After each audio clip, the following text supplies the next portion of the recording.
반갑습니다.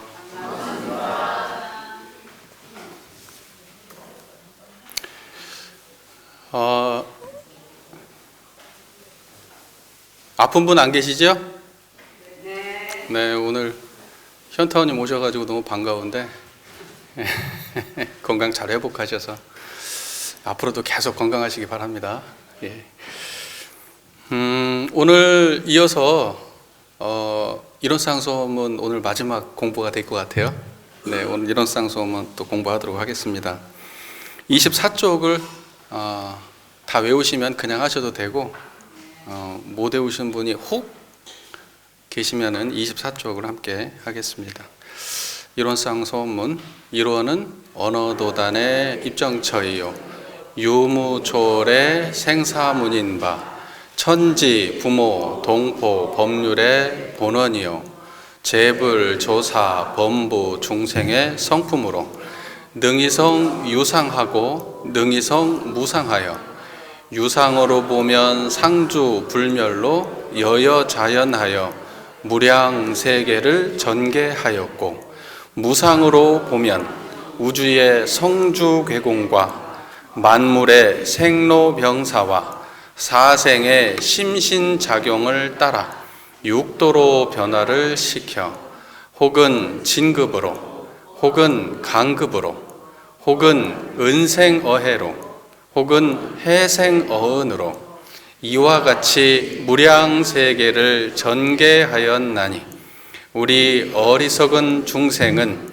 이 법신불 일원상을 채받아서 심신을 원만하게 수호하는 공부를 하며 또는 사리를 원만하게 아는 공부를 하며 또는 심신을 원만하게 사용하는 공부를 지성으로 하여 진급이 되고 은혜는 입을지언정 강급이 되고 해독은 입지 아니하기로서 일원의 위력을 얻도록까지 서원하고 일원의 체성에 합하도록까지 서원함. 독경할 때보다 이렇게 읽으니까 더 이렇게 내용이 들어오는 느낌 있으시죠? 예. 우리 교도님들이 앞으로 이론쌍소문 독경하실 때 내용이 화나시겠어요, 그죠? 네, 오늘까지 하시고 나면은 네, 우리가 지난 시간까지는 제가 이론쌍소문은 어떻게 구성되어 있냐고 말씀드렸냐면 그 제목 그대로 이론쌍과 서원이 합쳐진 글이다. 이제 이렇게 이론쌍이라는 것이 무엇인가? 그리고 이론쌍 서원이라는 게 무엇인가? 이제 이것이 합쳐진 글이다. 이제 이렇게 말씀을 드렸잖아요. 그럼 이제 이론쌍이라고 하는 거에 대해서 우리가 이제 앞에 이틀에 걸쳐서 저희가 공부를 했어요. 그거를 간략하게 정리하고 오늘 이제 지나갈 텐데 아주 간단하게 정리해서 자, 저를 한번 보시죠. 자, 청정한 이 자리가 이론쌍이죠? 네, 이 자리가 언어도단의 입정처이고 청정한 이 자리가 유무초월의 생사문이고 청정한 이 자리가 재불조사 이제 천지 부모 동포 법률의 본원이고 재불조사 범부 중생의 성품이고 이 자리가 상주불멸로 여여자연한 자리이고 여기에서 이걸 유상이라고 하고 여기에서 우주의 성주계공과 만물의 생로병사와 사생의 심신작용을 따라 육도로 변화되는 모든 것은 무상이라고 하는 것이고 여기까지 공부를 했어요. 그래서 때론 진급하고 때론 강급하는 그 모든 것이 다 무상이다. 이제 여기까지 얘기를 했어요. 그러면 깔끔하네요, 그죠? 네, 그러니까는 이론쌍소문 사실은 뭐냐면 우리가 마음 차원에서 이게 이론쌍이 무엇인지 분명하면 이 글이 복잡한 것 같아도 사실은 다 이게 마음짜리 하나 설명하는 거 밖에 없는 거예요. 네, 그죠? 그러니까는 이렇게 풀면은 세상에 이거 뭐 다 아시는 분한테 설명한다 그러면 10분도 채 안 걸리는 얘기죠. 사실은 설명한다고 하면. 자, 오늘은 어디서부터 어디까지 하냐? 그 이후부터. 그러니까 우리 어리석은 중생은 거기서부터 서원함. 예, 여기까지. 우리 어리석은 중생부터 서원함 마지막까지 오늘은 공부하려고 합니다. 자, 이제 이렇게 시작을 하죠. 우리 어리석은 중생은 이 우리 어리석은 중생은 이라는 말고 무슨 말을 하려고 또 그러나 이 뭐 뻔한 말 아니에요? 우리 어리석은 중생은. 근데 말이죠. 우리라는 말이 상당히 묘미 있는 말이에요. 여러분, 우리라는 말은 나를 포함해서 우리 듣고 있는 사람, 여기 함께한 모두가 우리잖아요. 그러니까 우리라는 말 속에는 말하는 사람 자신이 포함된 말이에요. 그러니까 이런 쌍서문을 이걸 쓰신 대종사님이 직접 쓰신 글이잖아요. 그러니까 뭐냐면 이때 우리는 지금 듣는 우리만 말하는 게 아니고 지금 대종사님께서 말씀하고 계신 그 법문하시는 대종사님 포함한 우리예요. 무슨 말인지 이해가 되시잖아요. 그러니까 그게 우리라는 곳 속에 대종사님이 들어있다는 걸 우리가 알아야 돼요. 근데 이제 이게 왜 제가 여기에 어떤 의미부를 하고 싶냐면 우리라는 말이 사실은 뭐냐면 온불교 여러분 그 정전 대종경 이렇게 공부하시다 보면은 우리라는 말이 많이 등장해요. 생각보다 많이 등장하는 말이에요. 다른 경전에서는 우리라는 말이 그렇게 등장하지 않아요. 안 등장하는 건 아니지만 온불교만큼 이렇게 많이 등장하지는 않아요. 그러니까 우리라는 말이 대종사님이 이 대종사님의 말씀에 붙어 있는 말이에요. 우리라는 말이. 그런 의미에서 우리가 의미가 있어요. 무슨 말인지 이해가 되십니까? 그러니까 대종사님은 어떤 말씀하실 때 너희, 당신을 빼고 너희들 이런 식으로 안 하셨어요. 항상 우리 회상, 우리가 이제 이러면서 우리라는 말씀을 많이 쓰셨어요. 그거는 함께 하자는 의미가 있는 거예요. 함께 하자. 자, 그래서 우리가 우리라는 말을 하도 많이 쓰고 사니까 우리라는 말이 별로 의미 없게 느껴질 수도 있지만 사실은 우리라는 말이 상당히 의미 있는 일이다라는 것을 좀 인식하시고 법문을 공부하시다 보면 이제 법문마다 우리라는 말이 들어오실 거예요. 그래서 우리 교도님들이 법문을 공부하실 때 우리라는 말이 들어오길 바라는 마음으로 제가 우리라는 말을 좀 드리는 겁니다. 그러니까 다시 한번 정리하자면 우리 어리석은 중생이라는 말 속에는 대종사님이 포함된 말이다. 그리고 우리라는 말은 이게 나하고 관계없이 조금 먼 사람한테 우리란 말 안 쓰죠. 친밀하고 가까운 표시예요. 그 우리라는 말이. 그러니까 우리 어리석은 중생 할 때는 대종사님께서 우리를 친밀하고 가깝게 느끼시면서 하신 법문이다. 이제 그런 느낌도 가져보셨으면 하는 생각을 가집니다. 자, 그래서 법문을 하시는 대종사님과 당신 스스로와 또 그 법문을 듣고 있는 대중들과 또는 앞으로 법문을 공부하게 될 모든 사람들, 모든 일체 중생들을 포함해서 그 동지의 의미로 우리라는 말을 쓰신 것이다. 그러니까 이 우리라는 말은 나보다 이 하대하는 말도 아니고 또는 존칭의 의미도 아니고 평등의 의미로 쓰신 말이다. 이렇게 인식하시면 좋겠어요. 그 말 이해가 되셔요? 예. 자, 그 다음에 이제 뒤에 이렇게 했어요. 근데 우리를 뭐라고 정의했냐면 당신을 포함한 우리를 뭐라고 정의했어요? 어리석은 중생이라고 말씀하셨어요. 이게 이 대목을 듣고 많은 사람들이 어떤 분은 불편하시는 분도 계셨던 것 같아요. 역사적으로 진대익이란 분이 계셨어요. 성성원 선지님이 제가 준비 안 한 얘기인데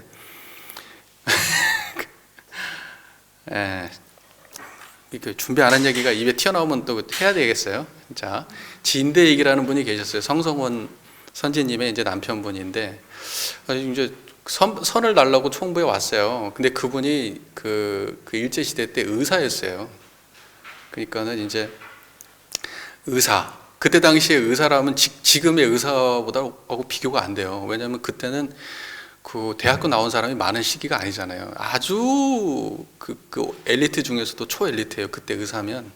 근데 이제 그 진대익이란 분이 총부 와가지고 선나는데 이런 쌍서문 외울 때마다 뭐가 걸렸어요? 우리 어리석은 중생이라는 말이 마음에 너무 안 들었어. 내가 왜 어리석은 중생이야?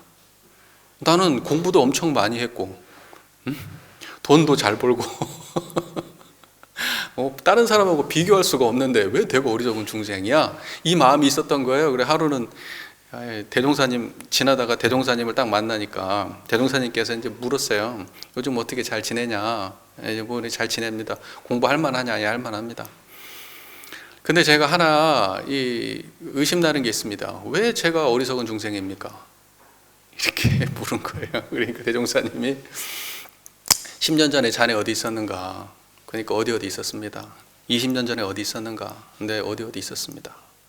그렇게 해가지고 물어보니까 50년 전에 60년 전에 물어보니까 자기가 태어나기 전으로 넘어가니까 대답해요 못해요? 못하지. 나이가 그때 당시 한 30, 40 됐을까 모르겠어요. 젊은 시절이죠. 아마 30대였을 거예요. 근데 그렇게 물어보니까 뭐 50년 전에 자네 어디 있었나 이렇게 물어보면 대답해요? 못하잖아요. 아니 그 전까지 대답 잘하다가 50년 전 어디 있냐 대답을 못하네? 그래서 어리석다고 얘기한 거예요. 이게 무슨 뜻인지 아셔요? 아시는 분은 아시고 모르시는 분은 모르시지. 그래서 우리가 어리석다고 하는 거는 지식을 많이 가지고 있다, 많이 배웠다 이런 차원을 말하는 게 아니에요.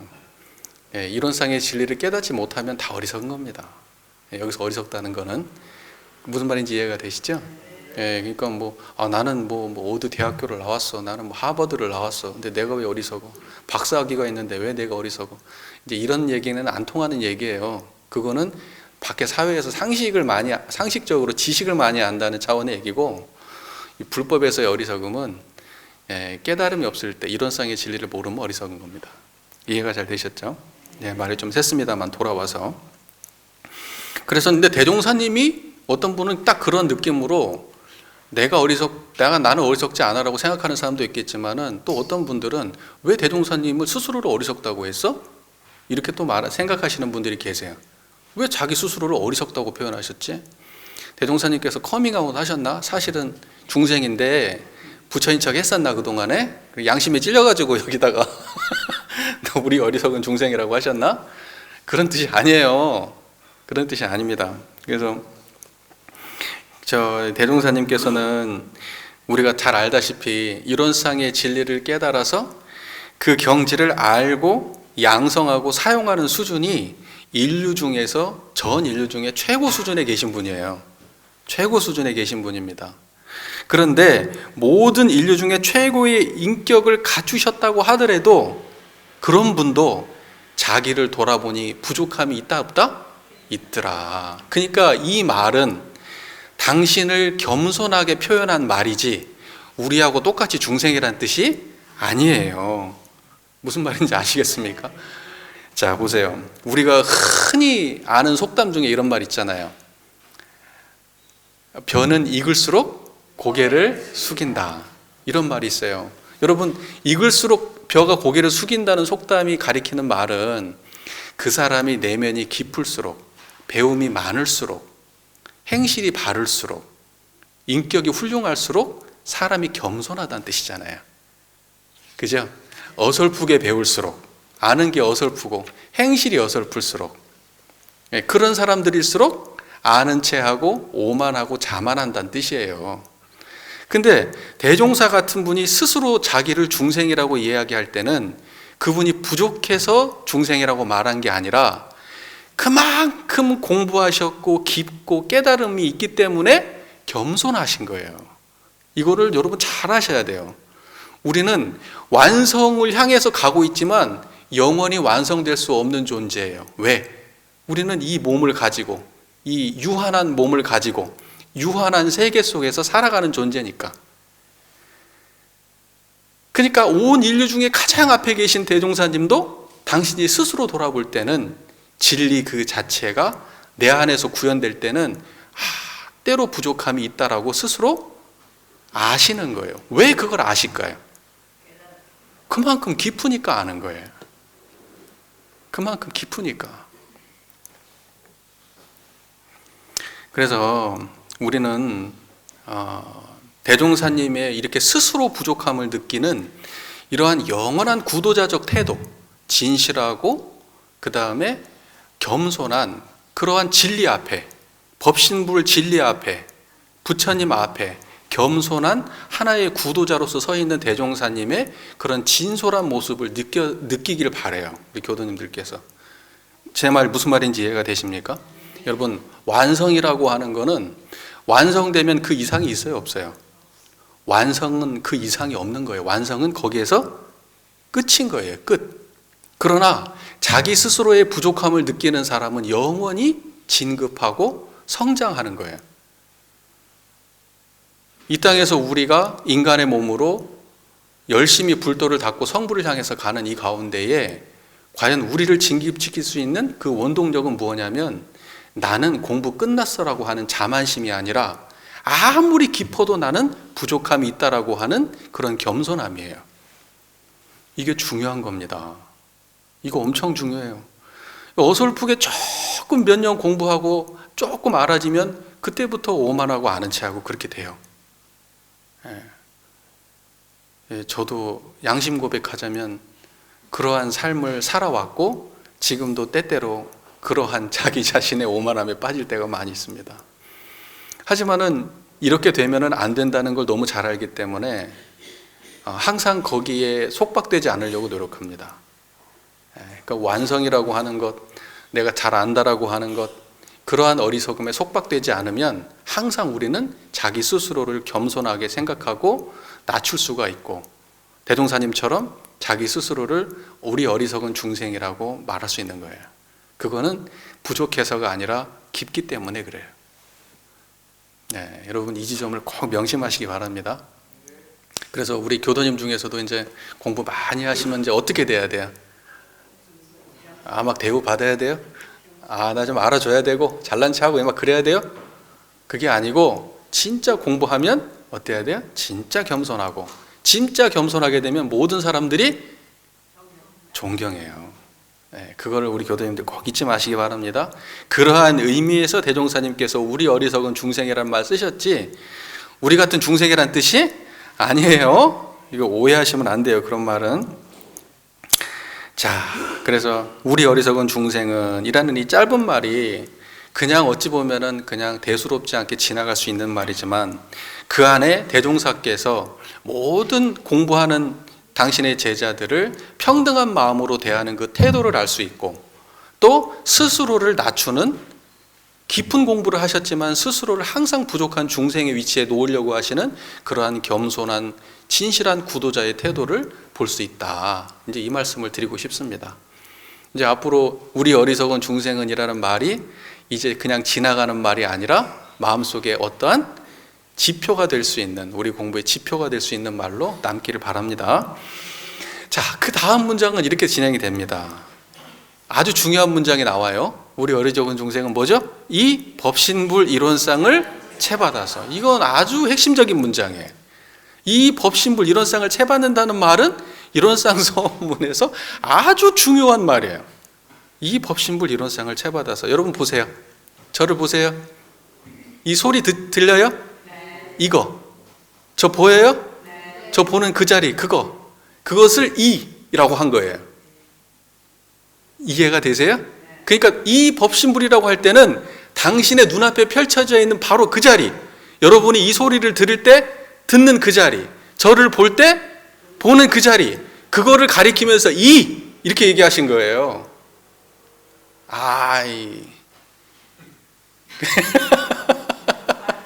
이해되시잖아요.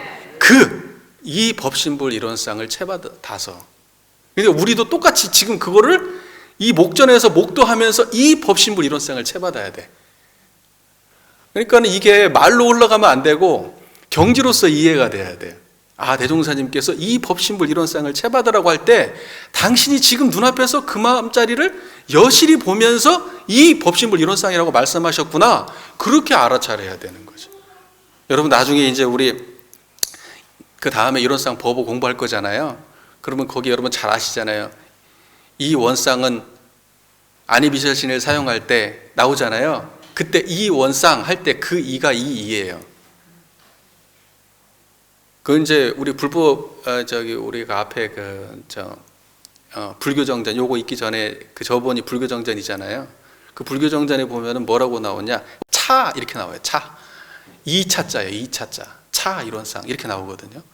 여기 때 이 법신불 이론상을 채받아서 할 때는 지금 그 법신불 이론상이 어디 있는데 여러분? 지금 이 소리를 듣고 있는 바로 거기에요. 그걸 채받으라는 거예요. 이해가 잘 되시죠?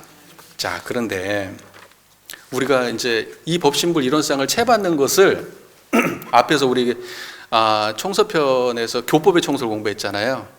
교법의 총설이 그러니까 우리의 교법을 총체적으로 설명한 내용이잖아요. 우리 교법의 이념에 대해서 총체적 설명을 한 게 교법의 총설인데, 여러분 교법의 총설의 결론이 어떻게 되어 있어요?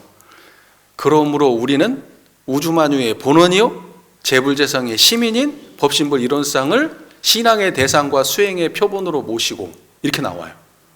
그러니까 법신불 이론상을 신앙의 대상과 수행의 표본으로 모시는 것을 이론상 서문에서는 뭐라고 얘기한 거예요? 이 법신불 이론상을 채받아서, 이렇게 말한 거예요. 그러니까 그 말은 동의어예요. 이론상을 채받는다, 이론상을 신앙의 대상과 수행의 표본으로 모신다, 이것이 안 되면 불법이 아니다 라는 말이에요. 그 불법이라고 하는 것이 무상대도인데, 그 무상대도인 불법은 반드시 법신불 이론상을 채받는 공부여야 돼요. 그러니까 이론상 빠지고 불법 얘기하면 돼요, 안 돼요? 안 돼요. 불법의 본질이 빠진 거예요, 그거는. 그러니까 이 법신불 이론상을 채받아서 깔끔합니까? 그 자리와 이 법신불 이론상을 채받는다는 말과 법신불 이론상을 신앙의 대상과 수행의 표본으로 모신다는 말은 똑같은 동의어다. 이걸 잊으면 안 돼요. 그거를 채받아야 신앙의 대상으로 모시는 거고 수행의 표본으로 모시는 거예요. 수행의 표본과 신앙의 대상으로 모시는 거를 채받는다고 말하는 거예요. 자,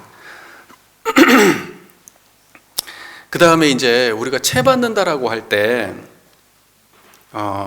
보통 국어사전에는 채받는다는 말을 이렇게 써요. 어떠한 글씨를 채받는다, 또는 그림을 채받고, 또는 문장을 채받는다라고 할 때 이런 그 문장, 그림, 글씨 따위의 채를 본받다 이렇게 써 있어요. 그러니까 그걸 그대로 따라서 연습하는 거를 채받는다고 말해요. 그러니까는 뭐냐면 훌륭한 사람의 글씨나 글이나 어떤 글씨체를 그대로 흉내내는 거죠. 그대로 흉내내는 걸 채받는다고 말해요. 그러니까 어떠한 사람의 인격에 이런 점을 나는 채받았으면 좋겠다, 그걸 채받아야 돼, 난 저 사람의 저런 부분을 채받아야 돼, 이렇게 얘기할 때는 유상이에요, 무상이에요? 무상이지, 무상. 그건 무상 얘기죠. 그런데 그 모든 안이비설신의 육군을 다 채받을 수가 있어. 저 사람의 행위, 저 사람의 표정, 저 사람의 행동을 내가 채받을 수 있어. 그러면 그런 차원에서 얘기는 무상 차원에서 채받는 거예요. 흉내내는 거야, 따라하는 것. 그래서 내가 그 사람처럼 되는 것, 이것을 무상 차원에서는 채받는다고 말하는 거예요. 그러면 유상 차원에서 채받는 건 뭐예요? 그렇지. 그 자리를 회복하는 것, 항상 드러내는 것, 그때는 그걸 채받는다고 하는 거예요. 그런데 경전상에서는 채받는다는 말이 그렇게 유상의 차원과 무상의 차원 두 가지 의미로 쓰입니다. 그러니까 앞으로 이제 여러분 경전을 볼 때 채받는다는 말이 나오면 이게 유상 차원에서의 말인가 무상 차원에서의 말인가 구분해 보시면 법문이 훨씬 명료하게 이해가 되실 거예요. 앞으로 공부를 하실 때 이해가 잘 되십니까? 이거는 제가 그냥 덤으로 던져드리는 얘기예요. 앞으로 공부하실 때 참고하시라고. 공부 안 하실라나? 쓸데없는 얘기하는 거 아니겠죠? 자, 그 다음을 보면요, 채받는다는 거에 대해서 정산종사님께서 이렇게 말씀하세요. 우리가 법신불 이론상을 채받는다고 할 때 여기서는 지금 어떤 의미의 얘기냐면 무상의 차원에서 얘기가 아니고 유상 차원의 얘기예요. 이 이론상 서문에서 채받는다는 거는, 왜냐하면 이제 그렇게 해야지 이제 명료하게 뒤에 것들하고 좀 맞아 떨어져요. 그래서 제가 그렇게 한정지어서 이해하시면 된다는 얘기를 하는 거예요. 그러니까 뭘 흉내내고 배운다는 얘기가 아니고 청정한 자리를 드러내는 걸 채받는다고 한다, 지금 이렇게 이해하시면 돼요. 정산종사께서는 뭐라고 이 말씀하셨냐면 아주 명료한 말씀을 하셨어요. 제 말이 틀리지 않았다는 걸 증명하려고 제가 정산종사 본문에 한우란 한이치의 본문에 있어요. 거기에 어떤 본문이 일원상에 대하여라는 본문이 있어요. 그 일원상에 대하여라는 본문은 제가 요 일원상 우리 개송까지 끝나면 요 본문은 제가 다루려고 해요, 따로. 아주 중요한 본문이에요. 근데 일원상에 대하여라는 본문이 1, 2, 3, 4 해가지고 쭉 나오는데 그 중에 일원상 채받는 법 해가지고 나와요. 법문이 이론상 채받는 법. 그래가지고 법문이 조금 이렇게 있는데 그 중에 시작하는 문장만 제가 딱 읽어드릴게요. 이론상은 어떠한 법으로 채받는 것인가 이렇게 시작해요. 이것은 곧 나의 성품을 스스로 회광반조하자는 것이니 이렇게 돼 있어요. 정의요, 정의. 그러니까 내 성품을 스스로 회광반조하는 거를 이론상 채받는다고 말한다. 깔끔하죠? 깔끔하잖아요. 그러니까 회광반조는 뭐예요? 빛을 돌이켜서 자성을 살피는 걸 회광반조라고 하는 거예요. 여러분 이 소리 들리세요? 소리 듣는 그 자리를 보는 거를 회광반조라고 하는 거예요. 제가 보이시죠? 이게 보이는 저만 있는 게 아니고 보는 자리가 드러나죠? 그 보는 자리를 보는 걸 회광반조라고 하는 거예요. 그러니까 우리가 육근을 작용하잖아요. 육근을 작용하는데 그 모든 육근 작용이 드러나는 그 자리를 보는 것. 우주 만유 현상이 펼쳐지잖아요. 우주 만유 현상이 일어났다가 변화되고 사라지는 그 당처를 보는 것. 빛을 돌이켜서. 그걸 회광반조라고 하는 거예요. 자, 이거 보세요. 이거 보이세요? 이거 보이세요? 지금 요것이 요렇게 요것이 보인다는 건 요것이 비춰졌다는 거죠. 요것이 비춰졌으니까 보일 거 아니에요. 이걸 보는 걸 빛이라고 하는 거예요. 빛. 근데 빛이 요 대상을 알아차리잖아요. 그런데 그 빛이 빛 자체를 볼 때, 빛이 빛 자체를 볼 때, 요것을 보는 그 자리를 볼 때, 그때를 회광반조라고 하는 거예요. 그러니까는 스스로 그 자리를 보면 그게 채받는 거예요. 깔끔한 거예요. 이게 말이 어려운 것 같아도 되게 깔끔한 얘기예요. 예. 그러니까 자성자리를 챙긴다. 우리가 일상을 살아갈 때 육근을 작용하는 모든 순간에 청정한 이 자리를 챙긴다. 그러면 그 사람은 이론성을 채받는 사람이에요. 깔끔합니까? 네, 깔끔하시면 이제 넘어가도록 하겠습니다. 자, 보겠습니다. 그 다음에 이제 이렇게 돼 있어요. 심신을 원만하게 수호하는 공부를 하며 이렇게 돼 있잖아요. 심신, 이게 무슨 말이라 그랬죠? 심, 몸과 신, 마음. 몸과 마음을 구체적으로 설명하면은 육근, 안, 이, 비, 설, 신, 이걸 신이라고 하고 신, 몸, 그 다음에 의, 이거를 갖다가 심이라고 하는 거예요. 그래서 안, 이, 비, 설, 신, 그리고 심 이렇게 해가지고 안, 이, 비, 설, 신, 의, 신, 심. 아, 왜 이러지? 그러니까 심신이라는 말은 육근의 다른 말이에요. 육근이라는 말과 육근을 줄이면 심신이라고 하는 거예요. 그러니까 이론상 소문은 육근이라는 말을 안 쓰고 심신이라는 말 쓰고 계신 거예요. 이해되시죠? 같은 말이에요. 그러니까 심신을 원만하게 이렇게 얘기했으니까 원만하다는 거는 여러분 뭘 말하는 거죠? 여러분 원만하다는 건 성격 좋다는 거 아니라고 그랬죠? 그 앞에서 우리 다 공부했어요. 원만하다는 거는 부처님의 깨달은 경지를 말하는 거라고. 그 부처님이 세상에서 원만한 분 그러면 부처님을 말하는 거예요. 원만한 인격 그러면 부처님의 인격을 말하는 거예요. 그러지 우리 중생은 원만한 인격이 아니에요. 이해가 되세요? 그러니까 원만하다는 거는 이론상의 경지를 원만하다고 하는 거예요. 그 다음에 수호한다는 거는 지키고 보호하는 거예요. 무슨 말인지 이해되죠? 수호한다, 지키고 보호하는 걸 수호라고 하잖아요. 근데 심신을 원만하게 수호한다 라는 말은 그러니까 정리해서 말하자면 이런 말이에요. 여러분 이론상 수행에 보면 여러분 이론상 수행에 원만하다는 말이 어떻게 돼 있어요? 이론상의 진리를 신앙하는 동시에 수행의 표본을 삼아서 이론상과 같이 원만 구족하고 지공무사한 각자의 마음을 알자는 것이며 또는 이론상과 같이 원만 구족한 지공무사한 각자의 마음을 양성하자는 것이며 또는 이론상과 같이 원만 구족하고 지공무사한 각자의 마음을 사용하자는 것이 곧 이론상의 수행이니라. 이때 원만 나오잖아요. 그러니까 그건 이론상 자리를 말하는 거다. 우리 앞에서 이미 다 공부했던 거예요. 그 원만의 경지로 심신을 작용하는 거예요. 그게 수호예요. 자, 보세요. 심신을 원만하게 수호하는 공부라는 거는 여러분 그 아시는 바와 같이 사막 중에 어디 공부에 해당하는 거죠? 우리 이런 정신수양에 해당하는 거죠. 심신을 원만하게 수호하는 공부는 사막 중에 어디에 해당한다고요? 정신수양 공부예요. 그러니까 정신수양 공부를 압축해서 이런 쌍서원문에서는 뭐라고 표현한 거예요? 심신을 원만하게 수호하는 공부라고 말씀하신 거예요. 그게 정신수양 공부예요. 자, 근데 정신이라고 하는 거는 뭐라고 표현되어 있냐면 정신수양의 요지에 정신이라 함은 마음이 뚜렷하고 고요하여 분별성과 주착심이 없는 경지를 이름이요, 이렇게 돼 있어요. 마음이 뚜렷하고 고요하여 분별성과 주착심이 없는 경지, 그 정신, 그것이 원만한 경지예요. 이해가 되세요?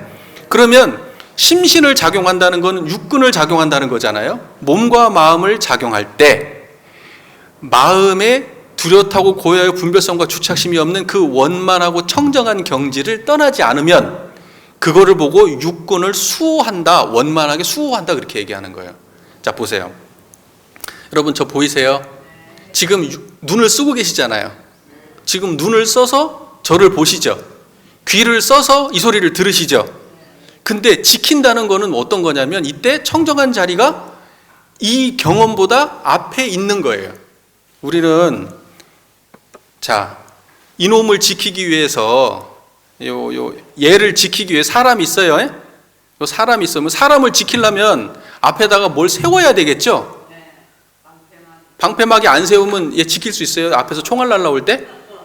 총알이 날라와요. 그러면 앞에 뭐가 세워야 얘를 지켜줄 거 아니에요. 그러면 경계보다, 요것은 사람인데 요걸 경계예요. 경계보다 앞에 있어야 될 게 뭐예요? 무슨 말인지 이해가 되세요? 우리의 육군보다 앞에서 우리를 지켜주는 게 뭐예요? 여러분 보세요. 이 사람이 있기 전에 뭐가 먼저 있었어요? 그러니까 여러분, 안이비설신의 육근을 작용하기 전에, 이놈은 생멸하는 무상한 거잖아요. 안이비설신의가 생멸하기 전에 뭐가 있었냐고요. 그러니까 그 놈을 앞에 세우는 걸 지킨다고 얘기하는 거예요. 뒤에 있는 놈을 지킨다고 얘기하는 거예요. 이해되셨어요? 잘 이해가 되세요? 그러니까 지킨다고 할 때는 청정한 자리가 경계 밖에 있는 거예요. 경계 밖에 있다고 느끼면 경계를 지키는 거예요. 뭔 경계를? 안이비설신의 육근의 경계를 지키는 거예요. 보는 경계를 지키고 계신 거예요. 근데 여러분, 만약에 청정한 자리가 없어요. 근데 누군가가 욕을 팍 했어, 나한테 기분 나쁜 말을 했어. 그러면 마음이 어때요? 요란해지잖아요. 그러면 지킨 거예요, 못 지킨 거예요? 못 지킨 거라고요. 길을 가다가 팍 넘어져가지고 무릎이 팍 깨졌네? 엄청 아팠어. 그렇죠? 아픈 감정, 아픈 느낌이 확 일어났어요. 아픈 느낌이. 그 느낌을 어떻게 지켜야 돼요? 청정한 자리로 지키는 거예요. 만약에 그걸 지키지 못하면 그 아픔이 어디로 번져 갈까요? 돌멩이에 대한 원망으로 번져 가겠죠. 아니면 나를 이렇게 화나게 만든 내 남편에게, 내 부인에게 원망이 전해지겠죠. 왜? 내가 그때 그 아픔을 지키지 못해서. 무슨 말인지 이해가 되세요? 그게 수호예요. 수호라는 의미는. 심신을 원만하게 수호한다는 건 우리가 육군을 작용할 때 항상 그 육군보다 먼저 앞에서 무엇이 막아주고 있어야 돼요? 청정한 자리가 막아주고 있어야 돼요. 그거를 이론상을 채받아서, 그 원만하다는 걸 채받는 공부잖아요. 그 이론상을 채받아서 심신을 원만하게 수호하는 공부예요. 그게. 이거 그러니까 결국 청정한 자리 지키면 심신을 원만하게 수호한다 못한다? 한다. 육군보다 항상 뭐가 먼저 있어야 된다? 원만한 자리가 앞에 있어야 된다. 이렇게 명료한 말씀이에요, 사실은. 자, 설명하면서도 참 잘한다고 생각이 들어, 항상. 참. 자, 보세요. 그 다음에 뭐라고 되어 있냐면, 또는 사리를 원만하게 아는 공부를 하며, 이렇게 되어 있잖아요. 여러분, 사리를 원만하게 아는 공부는 사막 중에 어디에 해당하죠? 사리연구. 사막도 안 배웠는데 이렇게 잘하세요. 그 정도는 이미 상식적으로 아시죠? 사리연구에 해당해요. 사리 나오잖아요. 사리연구의 요지에 사리를 어떻게 규정하고 있냐면, 사라함은 인간의 12이해를 이름이요. 그 다음에 이라함은 천조의 대소유물을 이름이라, 이렇게 돼 있어요.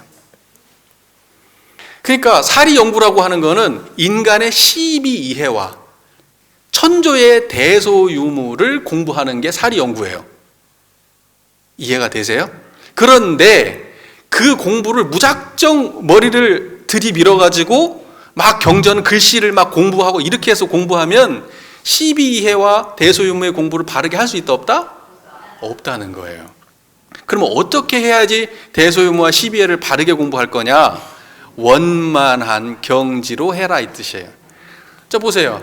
12이해를 바르게 공부하려면 12이해가 어디서 드러나는지를 알아야 되고 12이해에 끌리지 않아야 되고, 무슨 말인지 아시죠? 그래야 12이해를 바르게 공부할 거 아니에요. 그 말 이해되세요?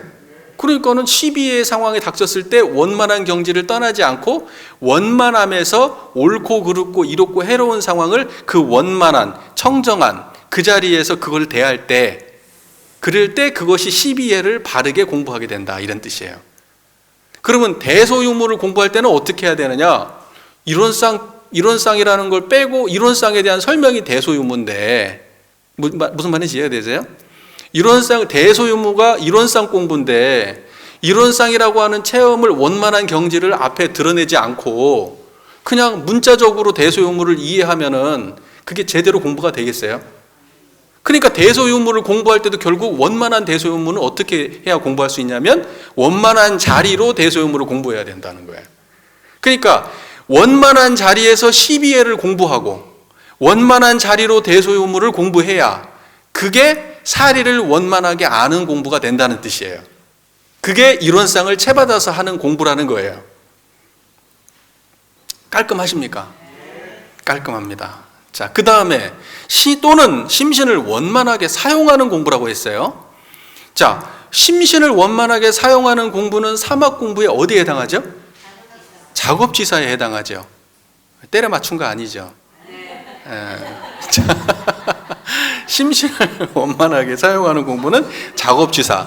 근데 작업지사를 보면 작업지사의 요지에 뭐라고 되어 있느냐?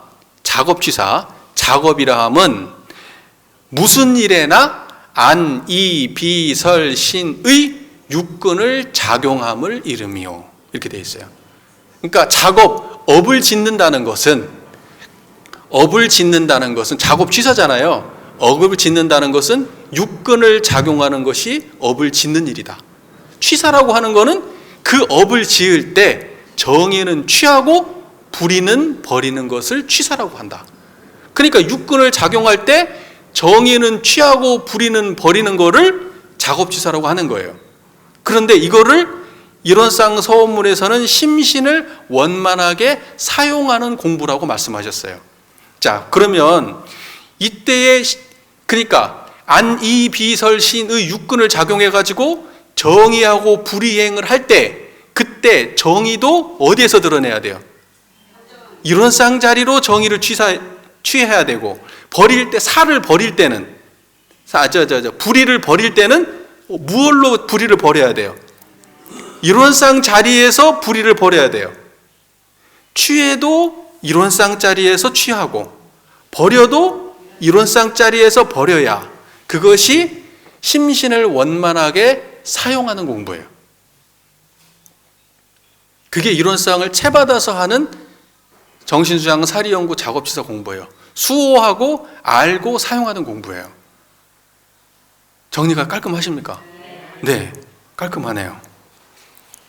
자, 그래서 결국은 이 부분을 좀 이제 정리해서 이제 요약을 하자면, 심신을 원만하게 수호하는 정신수양 공부도, 심신을 원만하게 수호하는 정신수양 공부도 결국은 이론상을 채받아서 해야 하고, 그죠?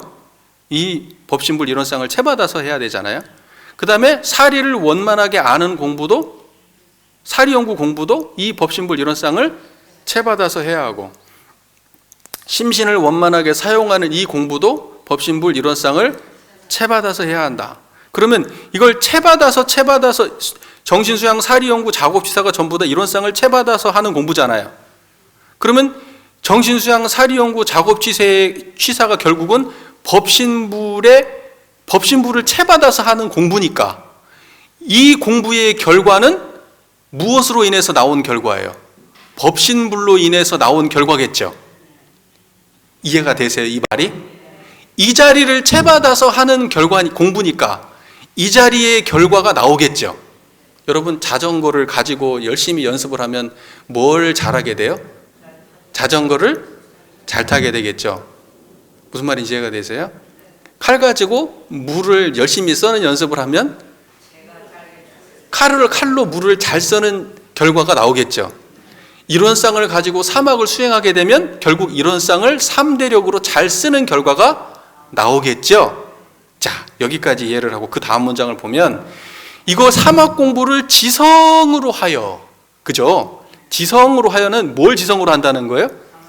그죠? 앞에 있는 수호하고 알고 양성하는 공부를 지성으로 한다는 거죠. 이론상을 채받아서 그걸 지성으로 하여 진급이 되고 은혜는 입을지언정 강급이 되고 해독은 입지 아니하기로써 이렇게 말했어요. 여러분 보세요. 그러니까 진급은 뭐예요? 진급은 아까 3대력을 공부했잖아요.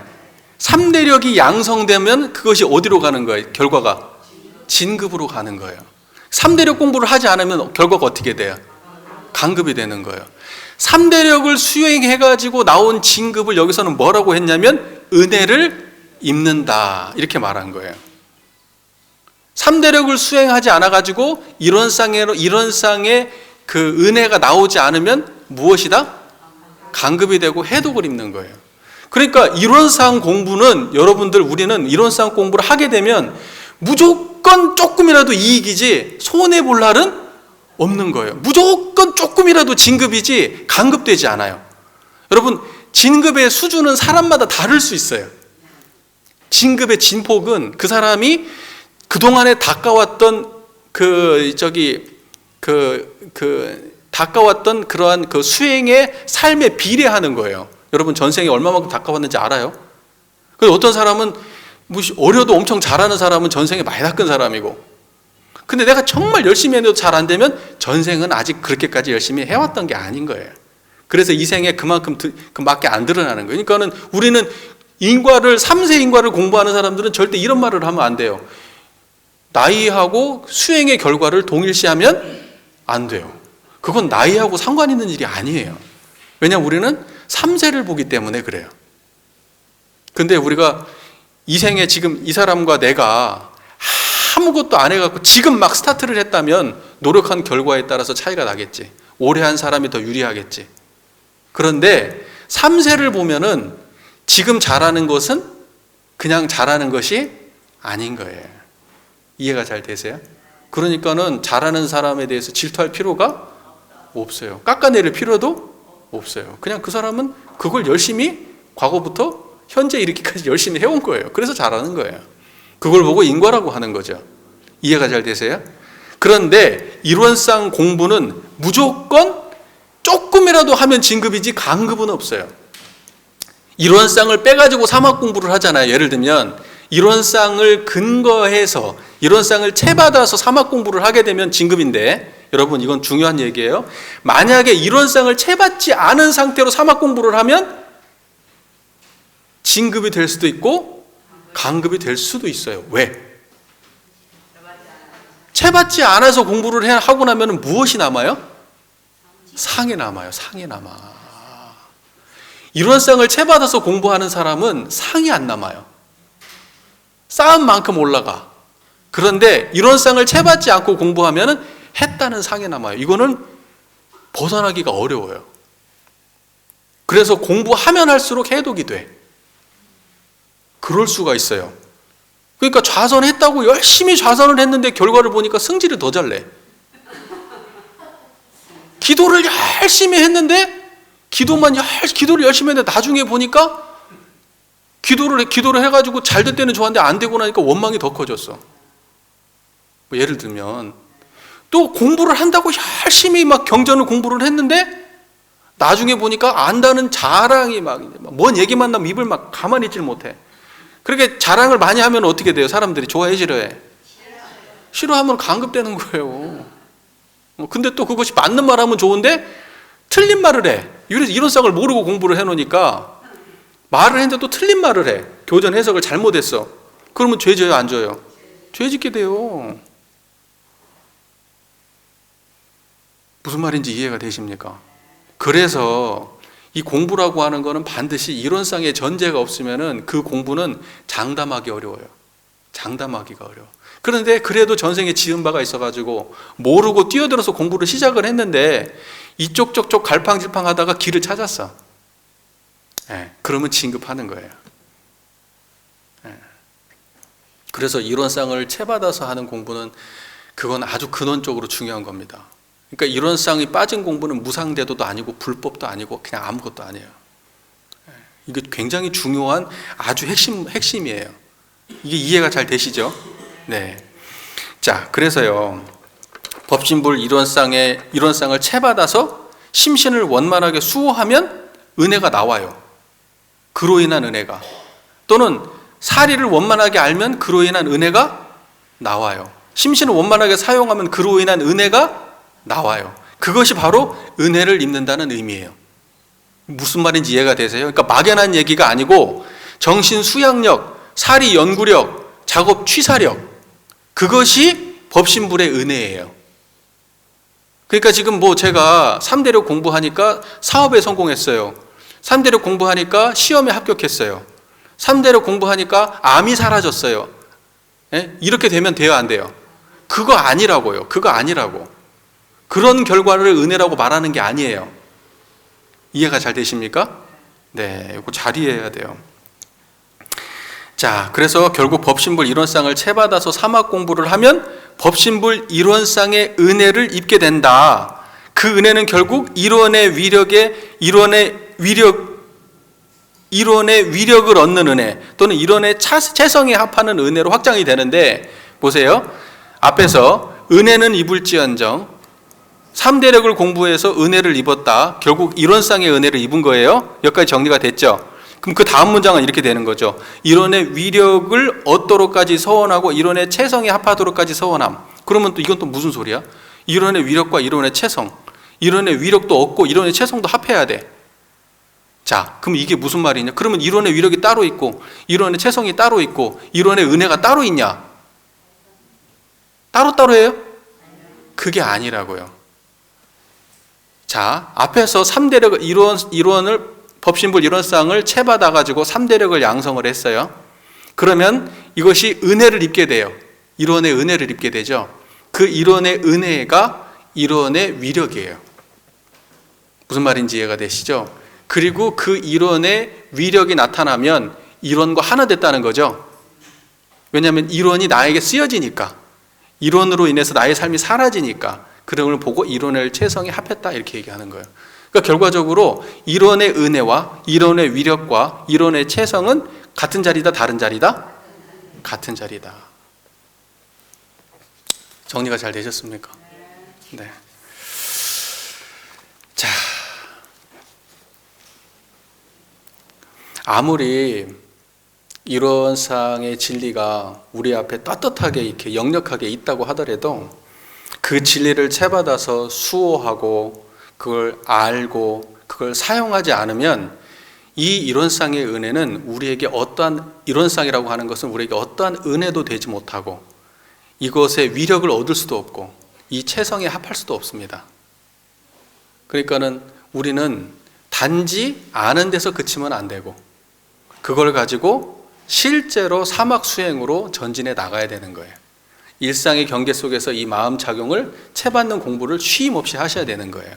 그렇지 않으면은 지금 우리가 하고 있는 이 논의가 아무 의미가 없는 거예요. 그냥 어떤 지적 만족감에서 끝나버리는 거죠. 여러분들 그 대하는 삶 속에서 일상이 있잖아요. 일상에서. 그러면 그 일상에서 어떻게 챙길 것인가 계획을 한번 세워보세요. 꼭 부탁드립니다. 나는 밥 먹을 때는 꼭 챙기겠다. 왜냐면 밥 먹을 때 밥맛이 없어서 짜증이 나니까 그때는 내가 이걸 챙기겠다. 예를 들면 내가 일상에서 꼭 마음이 동하는 그런 순간순간들이 있을 거 아니야. 그런 순간순간들에 꼭 챙겨보시고 더 나아가서는 그냥 아무 일 없을 때 챙기셔야 돼요. 이걸 아무 일 없을 때 챙겨야 진짜 공부하시는 분들이에요. 이 말 잘 이해가 되세요? 네.